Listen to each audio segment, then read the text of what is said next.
The views and opinions expressed in this podcast by the host and or the guest do not necessarily reflect the views of the host and or Paranormal Buzz Radio and or its sponsors. Use of any material produced by Paranormal Buzz Radio without express written consent is prohibited. Paranormal Buzz Radio will not be held responsible for you holding your knees, crying, and rocking in a corner in a puddle of your own urine, or being beheaded by a group of children in a cornfield. In fact, if you come across a group of children in a cornfield, we promise to make fun of you as you run away screaming in terror. Listener discretion is advised. Hey, Darin, how's it going? Good, Rebecca. How are you doing? Thanks Good. for having me back again. Well, thanks for coming back. Shay is still recuperating. She's doing a lot better, but she's still pretty hopped up on medication. So we're gonna pinch hit with Darin for another episode or two. So Sweet. I'm up for it. Yeah. I love doing shows.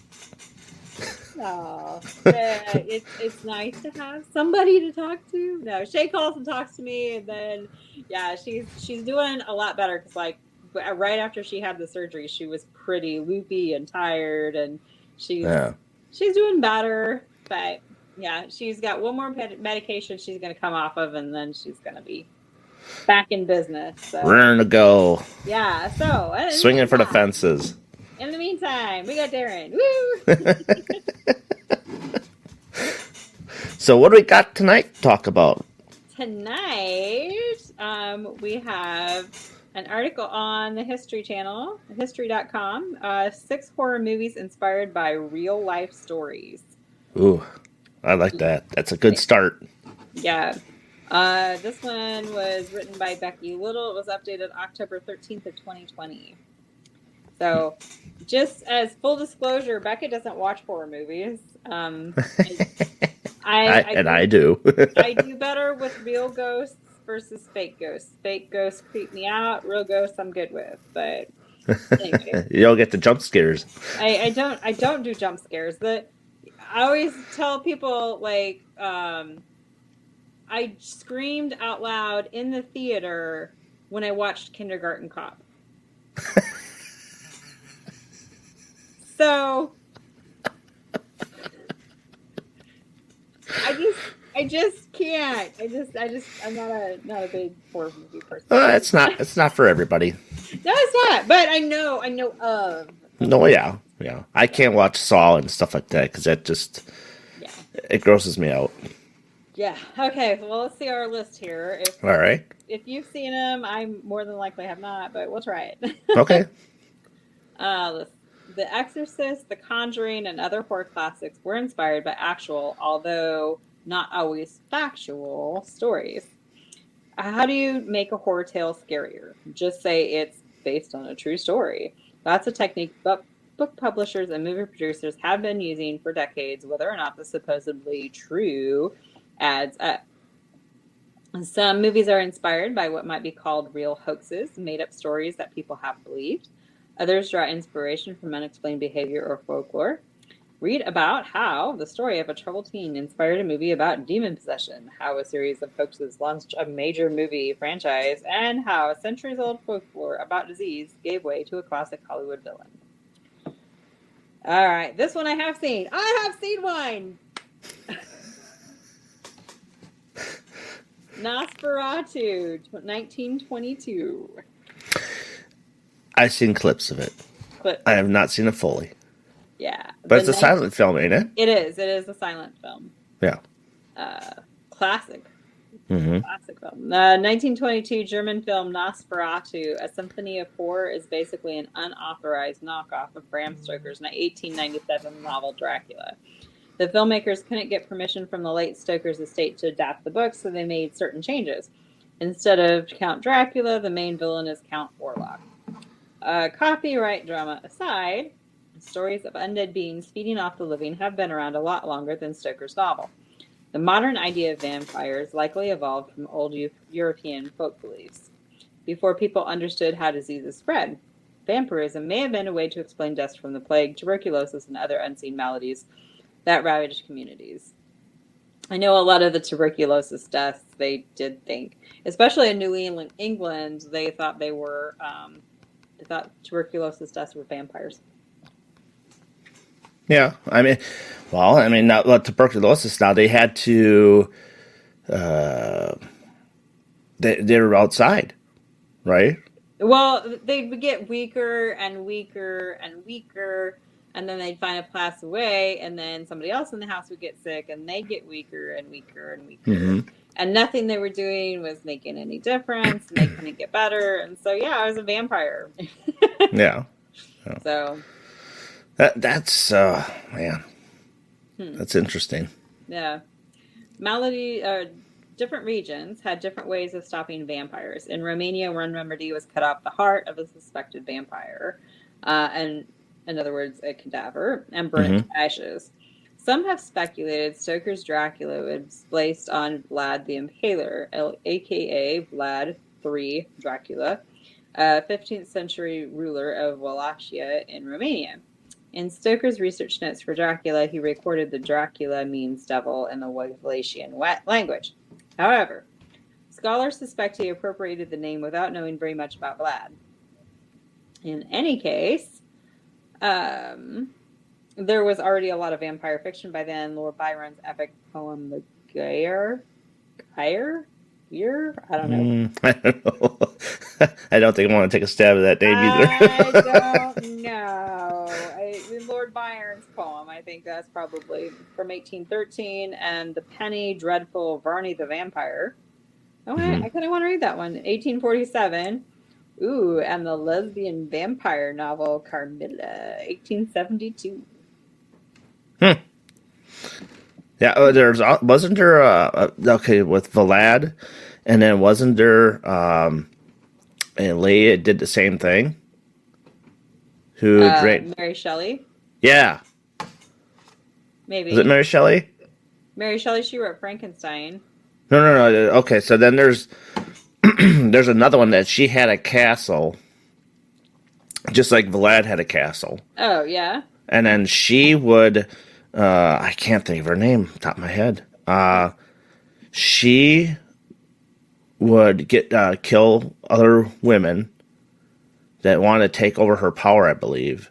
Oh. And then she would drink their blood. Interesting. Yeah. Shay would probably know more than I would, but yeah, I think there's a woman just like Vlad, a lady version. I'll have to look into that. That sounds interesting. Mm-hmm. Okay, next one. I know of this movie, but I haven't watched it. Okay. The Exorcist, 1973. Yes, that's a good movie. Yeah. Like I said, I know of it. It don't quite scare me anymore. Oh, yeah? No. I've seen it too many times, or now I start laughing at it when I'm watching when she's bouncing back and forth in the bed. Not one for your kids, though, I tell you that. Yeah. In August of 1949, the Washington Post ran at least 2 stories about a 14-year-old boy's exorcism in Maryland. In one, the newspaper reported the boy broke into a violent tantrum of screaming, cursing, and voicing of Latin phrases, a language he had never studied. The story inspired author William Peter Blady's 1971 novel, The Exorcist, the basis for the 1973 film, in which a young Linda Blair projectile vomits pea soup. In reality, the boy who inspired Blair's character was probably troubled, not possessed. These are killjoy people right here. Because, I mean, I don't know. Okay. A Marylander named Mark Opsonasnik. Okay, that's a bad. I didn't say that right. Another name I don't want to try. Sasnick? I don't know. Who didn't buy the story, investigated it, and published his findings in Strange Magazine in 1999. That guy identified the boy in the story and interviewed people who'd known him, though he did not release the boy's name, and concluded the boy likely had psychological problems and was mimicking the priest's Latin. In an interview with the Washington Post in 1999, the Opsasnick, I don't know, acknowledged that although he was fascinated by his discovery, few other people would probably care. And indeed, when the Post reached out to a man who lived next door to the house where the exorcism had supposedly taken place, he replied, "I don't really care about that." So I do know this story. This kid actually was from St. Louis, Missouri. Yes. And he had an Absolutely. exorcism performed on him in a hospital in St. Louis before he ended up in Maryland to have another exorcism performed. Right. Right. So, And in the end, actually, what happened was that the priest that performed an exorcism on the boy ended up turning around going into a mental asylum for the rest of his life. right, right. Yeah. Said And obviously I think they people kept him in St. Louis as well. I think so too. Yeah. No, no. Anyway, But the story takes place out in Pennsylvania well, or Washington D.C. Pennsylvania. Washington D.C. I Sorry. don't know. I don't know. Yeah, skeptic people. What do they know? Right. Okay, so the next one I have heard again. I have not watched this movie. The Amityville Horror, 1979. Oh, you're missing a good one. I know all about this one. I know. It's not gory. But things jump out at you, right? Uh, it's more of audio, like scream of a cat, like I don't like know. you breaks away to a screaming cat, and like it's that type of deal, or he kicks something or something like that. It's it's more. I might try. I do know this story. I do know this story. Yeah, it's more psychological than anything else because you're dealing with the haunted house now. Yeah, because I've read the books about this. But Yep, anyway, I own the book. Yep. on November 13th, 1974, 23-year-old Ronald Butch DeFeo Jr. murdered his entire family in their sleep. Mm-hmm. 1 year later, the Lutz family purchased the house in Amityville, New York, where the horror took place. Parents George and Kathy Lutz then claimed that they experienced shocking paranormal phenomenon in the house. Green slime oozing from the walls, a creature with red eyes, and multiple family members levitating in their beds. The claims appeared in Jay Anson's 1977 book, The Amityville Horror, which inspired the 1979 movie of the same title, which inspired many more movies. Yeah, I think there's like 13 of them. Butch DeFeo's lawyer later admitted that he, George, and Kathy had created this horror story over many bottles of wine. Even so, the tale raised the profile of Ed and Lorraine Warren, a couple who got involved with the Amityville story and helped promote it. So yeah, Amityville, that's super controversial if it actually happened or not. Yeah, well, I think it did. I think personally they did have a personal thing happen to them. Now, whether all that they said happened, who knows? Now, the creatures you said they're bouncing on the beds or whatever it was. I wish they would have portrayed that in the movie, but they didn't do that. Yeah, they can't show everything in movies that they talk about in books. Doesn't always translate well to screen, but and sometimes they like make up their own stuff to make it fancier. Right, and it was said that George Lutz was playing with the Ouija boards down in the basement. Yeah. So he could have created a lot of that stuff on his own. They say that there's no activity in the house now, but I mean, I don't know. It's interesting. I think they're just get in there one day. I'd love to get in there and investigate. Now, see, how weird is that? I would rather go investigate the Amityville house than watch the movie about it.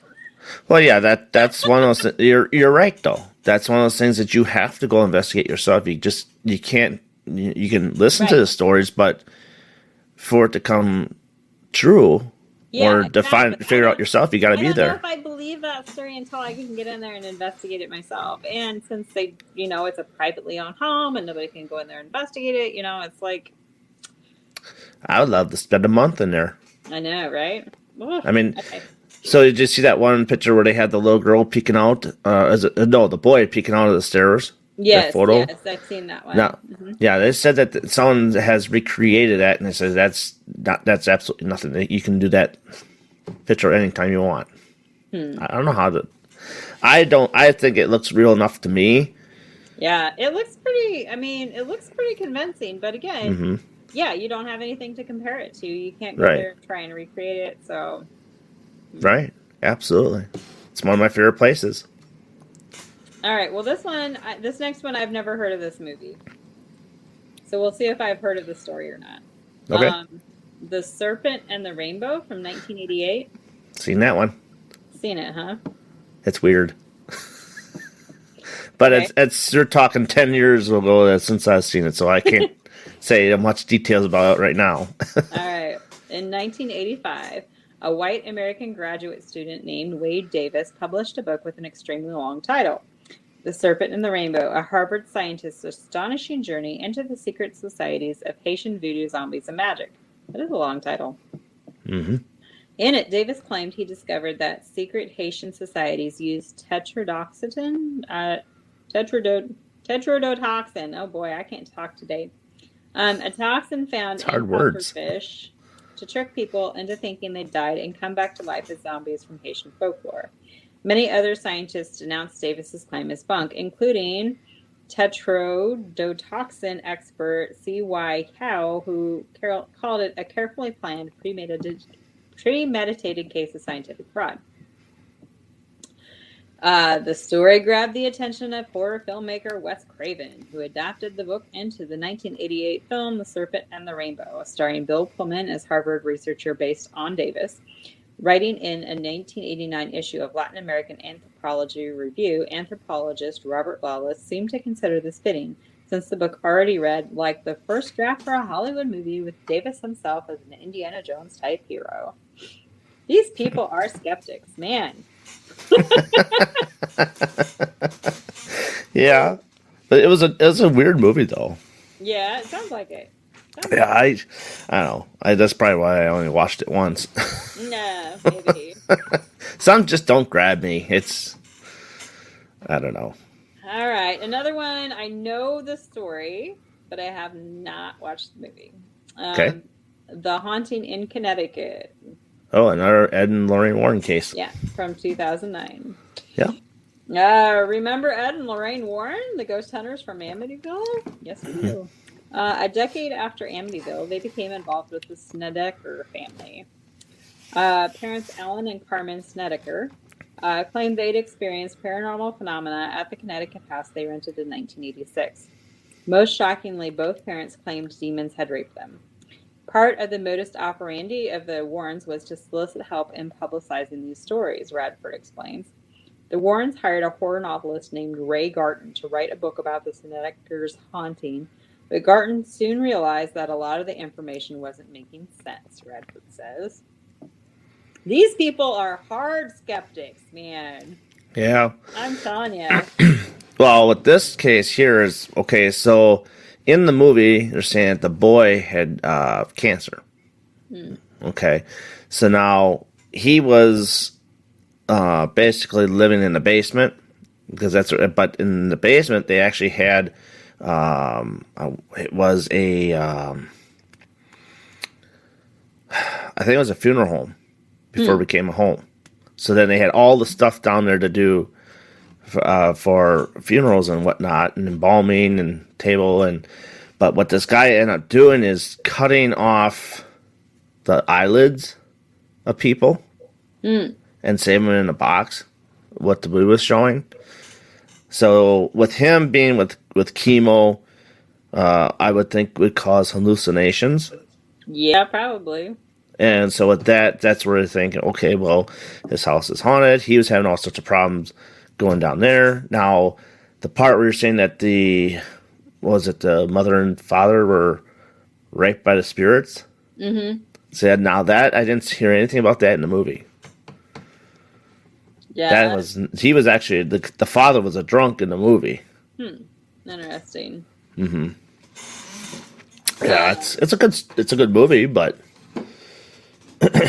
yeah. So, Garton objected to his publisher's decision to sell the 1992 book In a Dark Place, the story of a true haunting, as nonfiction, and admitted the story wasn't true. As far as he was concerned, anyway. In 2009, a movie inspired by the Snedeker case called The Haunting in Connecticut came out. I suspect the movie will begin with the words based on a true story, Garton told Horror Bound magazine at the time. Be warned, just about anything that begins with a variation of this phrase is trying a little too hard to convince you of something that probably isn't true. Yeah. That guy, I mean, the Warrens believe this stuff, though. I mean, this may not believe it, but the Warrens, 100%, They're the ones that do this stuff day to day.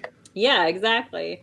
So, I mean, not that I'm believing everything that the Warrens did, because some of their stuff is kind of controversial, Right. but at the same point in time, this article isn't in talking to paranormal investigators. This article is completely talking about to skeptics only.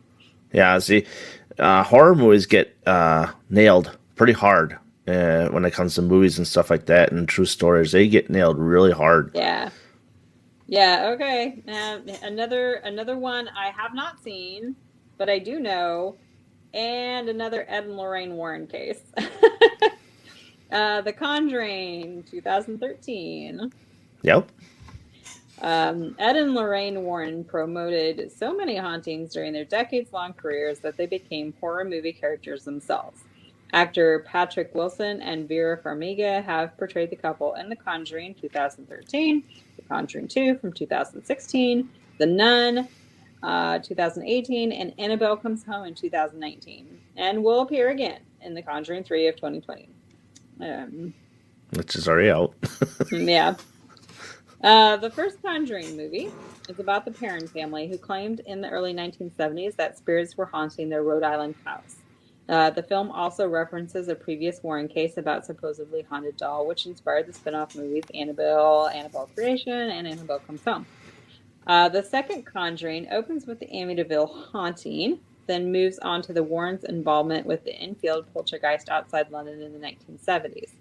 The sequel also features a demon nun inspired by a spirit Lorraine claimed had haunted her home. This led to the spin-off, The Nun. Mm-hmm. It's not a bunch of fairy tales, Ed Warren told Connecticut Magazine in the early 1970s. Everyone has experienced one form of supernatural activity or another. Conjuring 3 will likely focus on a 1981 manslaughter trial in which the defendant, Arne Cheyenne Johnson, claimed he was innocent because he was possessed by the devil at the time of the crime. The Warrens testified in Johnson's defense, but the jury didn't buy it and returned a guilty verdict. Mm-hmm. And that's where the courts got hit with the devil made me do it stuff. That was the beginning of it. Yep. There's many cases I think that take that in stride with that case to get where they are today. So, Yep. All right. Well, that's the last one. I don't know that this was a very good list. I don't think they researched this one very well. I just feel like they kind of said, okay, what Ed and Lorraine Warren movies do we have? Well, I mean, but if you watch the movies, okay, I'm not saying you watch the movies, but they when me and Cynthia were talking about this stuff, is that they're going in order as how the cases are presented. So there's actually going to be a Nun 2 that's going to come out soon, and now we're trying to figure out. I think she knows which case is going to be next to come out for the Conjuring series, because I almost think there's probably going to be 6 of those, maybe. I don't know, maybe. But they're all compelling, though. Yeah, they're compelling stories. I mean, regardless of whether they're true or not, they're interesting stories. And like I said, the Warrens, I don't know. I mean, there's a lot of controversies if they made stuff up or embellished. I mean. Were they the Zach Bagginses of the? I don't think so. I think they took each case with pride and did to the best of their knowledge that they could do to solve them. They definitely come off that way. They definitely appear like they were definitely taking these stories seriously, taking these hauntings seriously. And I think too, like you have to think about it, like the people who are actually experiencing these, they want to be taken seriously versus made fun of. So, I wish they were both still alive where we can interview them and just pick their brains. Oh, yeah, for sure. That would be totally fascinating to sit down and talk to them. And I wouldn't let them go. Right? Yeah. Can I come along in the next case, please? Right? They would have the best rated TV show. Oh yeah, absolutely. Like the Hoser Files. Oh yeah, for sure. Mm-hmm. Yeah, no, this is, I don't know, not, this list was kind of, it could have been better. It could have been a lot better. Yeah. I would have definitely picked different stuff, but. Oh yeah. Now, but the first step is to have you watch those movies, though. I don't know. I don't know. I mean, like Texas Chainsaw Massacre, or Oh, I Hills can't Have watch it. Eyes. All those were based on true stories. Oh yeah, And those are absolutely. based on true stories, not like, Well, the Texas Chainsaw Massacre is based off the Egin story here in right. Wisconsin. Yep, exactly. Again, and Hills Have Eyes. That was a true story too. Yeah, I Now, I'm mean, not sure where that one was based out of, though. Was it like more of a I'm not. Virginia or something like that? I'm not positive. I want to say West Virginia, but that may be stereotyping. I don't Right, know. right. But yeah, that's there's a lot of other stories they could have put on this list, I think. Yeah, they had to come up with a quick article real quick, I guess. I guess. Slap that one together for Halloween. Let's talk about some of these Conjuring movies. Right, right. I bet you Shay's in the background just screaming, I know that one. This is what happened. Yeah. Oh boy. All right. Well, I think that wraps up another episode. So, whoop! Thanks for coming on, Darin. And Absolutely. This is a lot of fun. You're hitting a lot of topics that I like to talk about. yeah, So, I thought that would be a good one for you. oh, absolutely. Well, so, Rebecca, you want to tell everybody where they can find you? I last time I did Cambry, only, I'm Cambry House and Farm about everywhere, CambryHouse.com, Facebook, Instagram. And then we also have a Facebook group for the Exploring the Unknown podcast. So it's Exploring the Unknown with Breck and Shay podcast or something like that on Facebook. And so you can come and talk to us in the group, volunteer for sacrifice as being my co-host. Pinch hitting, or you can talk about the articles or make fun of me because I haven't seen any of these movies. So, hit us up in the Facebook group and get updates on Shay and how her surgery's going. So, yeah, just turn all the lights on and watch them. I don't know about that. So tell them who you are, Darin, and how they can find you. Hi, I'm Darin Buss. I actually have a show on Spreaker as well, which is the Paranormal Bus Stop, which is on every third Monday of the month. You can reach me at Instagram at dbus1000 or mgs20.20. Facebook, Darin Buss, MGS Paranormal. Let's see, what else is out there? Twitter, dbus1000. Yeah, that's where you can get a hold of me. Yay! Find Darin, talk to him. Oh yes. Hey, you know what? I'll bring you on for an episode of Paranormal Question of the Day. Yeah, there you go. Which is now available on Spotify. Woo! Awesome. So. All right. Well, thanks, Darin. Thank you.